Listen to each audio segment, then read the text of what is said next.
নমস্কাৰ। প্ৰথমতে মই ৰঙালী বিহুৰ শুভেচ্ছা জনাইছোঁ গোটেই অসমবাসীক। বিহু লাগিল, বিহু আহিল। বিহুৰ বতৰত কিমান আনন্দ, কিমান ফূৰ্তি। মঞ্চতটো আজিকালি ক'বৰেই ভাল। আটাই মিলি এটা ফূৰ্তি তামাচা কৰে, হয়নে? কিন্তু এটা কথা ঠিক, বিহু বিহু বুলি যিটো বিহু নৃত্য এইবিলাক আগতকৈ অলপ কিছু কমি গ'ল। সেয়েহে আজিকালি কি গীতৰ প্ৰতিহে ৰাপ বেছি। গোটেই নিশা গীত মাত ডেন্স। অৱশ্যে মোকো কিছুমানে কয়, আপুনি যদি গীত পাৰে আপুনি ৰচনা নকৰে কিয়? ৰচনাটো কৰা বস্তু নহয়। এতিয়া বানে বানে যি পায়।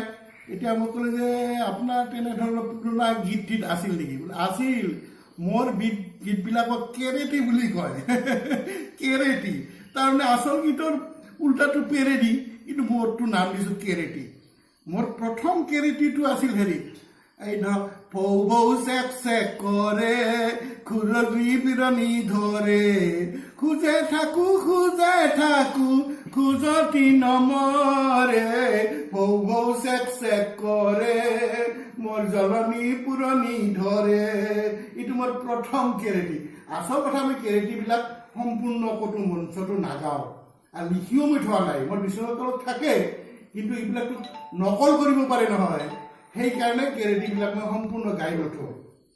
এটা দ্বিতীয় কেৰেটি বুলি কওঁতে এইটো আপোনাৰ নিজৰ ঘৰৰে কথা আহে। ধৰক আজি 10-12 বছৰ আগতে আমাৰতো মানে কিছুমান জীয়ৰী বিয়ৰী ঘৰ চাপি আহিল। দেখোলে সিহঁতৰ ড্ৰেছ পাতিটো সলনি হ'ল, আগৰ নিচিনা নাই। সেইটো আছিল নামত দিয়া সুৰত দিয়ক আমাৰ লোক সংস্কৃতি। মেক্সি পিনবই আমাৰে, নাইটি পিনবই আমাৰে, জিন্সৰ লং পেণ্ট আনি থৈছে, বক্স পালেঙৰ ভিতৰে লং পেণ্ট পিনব আমাৰে, আমাৰ মিনতিৰ বচন নাইটি পিনবই আমাৰে, সোণাহৰ বজন মেক্সি পিনবই আমাৰে, আৰ বিয়াৰ আগত পিনবা পাৰি পাছত কিয় নোৱাৰে। ঠিক এনেধৰণৰ এইটো মোৰ দ্বিতীয় কেৰেটি, বুজিছে? ঠিক তেনেধৰণৰ কিছুমান মোৰ কেৰেটি আছে। যুগৰ পৰিৱৰ্তন দেখিলে নহয়। আজিকালি ধৰক মোক কৈছে আপোনালোকে চিনি পোৱা নাই নহয়, চিনি নাপাব। কাৰণ ধৰক চিনি আজিকালি নাই। BPL APL এইবিলাক ভাগ হৈ চিনিটো নাইয়ে, কেৰাচিনো নাই, হয়নে? চিনি পাব লাগলি আপোনালোকে অলপ ওচৰে পাজৰে থাকিলেহে মোক চিনি পাব। আচ্ছা, যিয়ে নহওক, এই কেৰাচিন বুলি কোৱা শব্দটো কওঁতে মোৰ মনত পৰিল, মোৰ এজনী খুলালি আছিল, বুজিছেনে? BPL APL এইবিলাক ভাগ হৈ চিনিটো নাইয়ে, কেৰাচিনো নাই, হয়নে? চিনি পাব লাগলি আপোনালোকে অলপ ওচৰে পাজৰে থাকিলেহে মোক চিনি পাব। আচ্ছা, যিয়ে নহওক, এই কেৰাচিন বুলি কোৱা শব্দটো কওঁতে মোৰ মনত পৰিল, মোৰ এজনী খুলালি আছিল, বুজিছেনে? তাই বহু দূৰত অলপ ভিতৰা ঠাইত বিয়া হৈ গ'ল। তাইতো কেৰাচিনৰ অভাৱ, গতিকে মইতো সেইটো কথা নাজানো।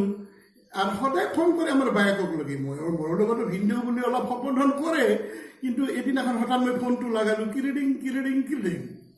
হঠাৎ, ভিন্দেও ভালে আছেনে? মইনা দেখোন। পিছত কেনেকুৱা খবৰ? মোৰ খবৰ শুনক তেনেহ'লে। এই বুলি কৈতো তাই আচলতে অলপ নকল কৰে। কিছুমান খুহুতীয়া গীত মাতো গাই দেই। ফোনতে তাই এটা গীত গাব ধৰে, ভিনি হায় ৰে হায়, বেছি দামত কিনবাক লাগি কেৰাচিন তেল নাই, বেছি দামত কিনবাক লাগি কেৰাচিন তেল নাই, লাইনৰ ভৰসা নাই, কেৰাচিনো ঘৰত নাই, আন্ধাৰতে বহি থাকি ৰাতি নোপোৱাই, ভিনি হায় ৰে হায়। হঠাৎকে ফোনটো কাটি গ'ল। মই আৰু হেল্ল' হেল্ল' বুলি কৈ আছোঁ, ফোনটো নামাৰে। কি হ'লনো? তাৰপিছত বায়েকক মাতিলোঁ, মায়ে ফোন কৰিছিলে, তোমালোকৰ মায়ে ফোন কৰিছিল, আহাচোন আহা। তাইও আহে, ফোনটো বন্ধ। তাৰপিছত গম পালোঁ তাৰমানে লাইন নাই সিহঁতৰ, গতিকে ফোনৰ চাৰ্জ চেছ। গতিকে এনেধৰণৰ কিছুমান ঘটনা বাস্তৱত হৈ থাকে। এতিয়া চাওক, পৰিৱৰ্তন বুলি কোৱা শব্দটো যে আহিছে, আজিকালি সকলো ক্ষেত্ৰতে পৰিৱৰ্তন বুলি কয়। আমি যদি আমাৰ এই বিয়া বাৰুবিলাকৰ কথাই চিন্তা কৰোঁ, চাওকচোন, আগত কি সুন্দৰ বিয়া, পদূলি মূৰত আয়তীসকলে কি সুন্দৰ বিয়া গীত গাব। আজিকালি কেৱল বিয়া গীত পোৱা যায় ক'ত? পানী তুলিবলৈ যেতিয়া আয়তীসকলে যায়, বৃদ্ধসকলে তেতিয়াহে। কিন্তু পদূলি মূৰত আজি বিয়া গীত পাবলৈ নাই। কাৰণ কেমেৰাত উঠিলে মুখখন বেয়া দেখিব এই বুলি ভাবি কোনো ছোৱালী বা মহিলাসকলে বিয়া গীত নাগায়। আগত কি সুন্দৰ বিয়া গীত আছিল। পছতীয়া হালে জালে মোৰ বাপু হালে কিয়, বাপুৰ জ্যোতি হৰে কাছে বৰি নেনেকিয়।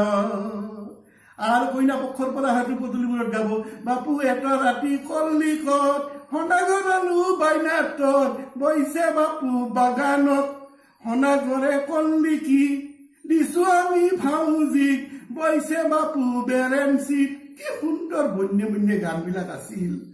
আৰু দেৰি হলে কব চৰতীয়া লৈ গৈছিলো 10টা বজাতে আহিছা 12টা বজাত চৰতীয়া গুচি যায় এতিয়া। খিচা খিচি গীত কি সুন্দৰ শুনিও গোটেই ৰাতিটো কেনেকে পোহৰ হৈ যায় ঠিক নাই। কিন্তু আজিকালি হ'ল কি 12টাত গাড়ী আহিব, তাৰপিছত সিহঁতে খাই লৈ গুচি গ'ল। গীত মাত শুনিবলৈ নাই, কেৱল কেমেৰাত ভিডিঅ' কেমেৰা কেনেকৈ হয় সেইটোতে ব্যস্ত। এইবিলাকৰ আজিকালি পৰিৱৰ্তন। গতিকে কিনো কম, ইয়াত পিছলৈ আৰু আপোনালোকক লগ পালে কিছু কম দিয়ক। গতিকে পৰিৱৰ্তন কেনেকৈ পৰিৱৰ্তন আহিছে, আচলতে চাফ চিকুণতাটো আমাৰ সকলোৰে লাগে। নিজৰ স্বাস্থ্যটো গাত কেনেকে মলি নাথাকে, চাৰ্টটো কেনে ভাল লাগে, মেখেলা চাদৰযোৰ কেনেকে ভাল লাগে, এইটো যদি পৰিষ্কাৰ কৰি ৰাখিব পাৰো, গতিকে আমাৰ নিজৰ চৌহদটো পৰিষ্কাৰ কৰি ৰখাটো উচিত। বিশেষ আজি আৰু নকওঁ দিয়ক। এইখিনিতে আটাই লৈ আপোনালোকক নমস্কাৰ জনাইছো দেই।